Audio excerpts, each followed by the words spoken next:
il est possible d'incliner le toit ouvrant à commande électrique soit vers le haut, soit vers le bas, ou de le glisser pour l'ouvrir et le fermer à l'aide de cette commande double fonction. Pour ce faire, le contacteur d'allumage doit être à la position ON. Pour ouvrir complètement le toit ouvrant, poussez cette commande. Pour le fermer complètement, poussez la commande de l'autre côté. Pour l'ouvrir ou le fermer partiellement, poussez la commande dans l'une ou l'autre direction pendant le mouvement du toit ouvrant afin qu'il s'arrête à sa position. Le pare-soleil s'ouvrira automatiquement en ouverture du toit ouvrant. Cependant, il doit être refermé manuellement. Pour utiliser les fonctions d'inclinaison, assurez-vous d'abord que le toit ouvrant est bien fermé. Pour l'incliner vers le haut, poussez cette commande. Pour l'incliner vers le bas, poussez la commande de l'autre côté.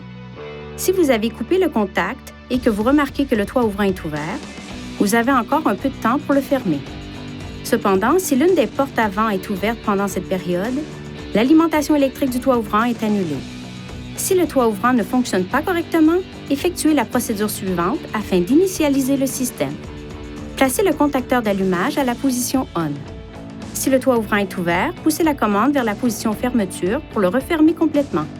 Maintenez la commande du toit ouvrant foncé dans la position fermeture. Relâchez la commande une fois que le panneau vitré s'entrebâille et se ferme légèrement. Poussez la commande de toit ouvrant vers la position ouverture et maintenez-la pour entrebâiller complètement le panneau vitré. Vérifiez que le toit ouvrant fonctionne correctement.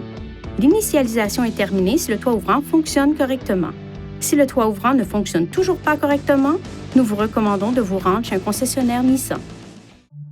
Veuillez consulter le manuel du conducteur pour obtenir des renseignements importants concernant la sécurité et les limites du système, et pour en savoir davantage au sujet de son utilisation et de ses caractéristiques.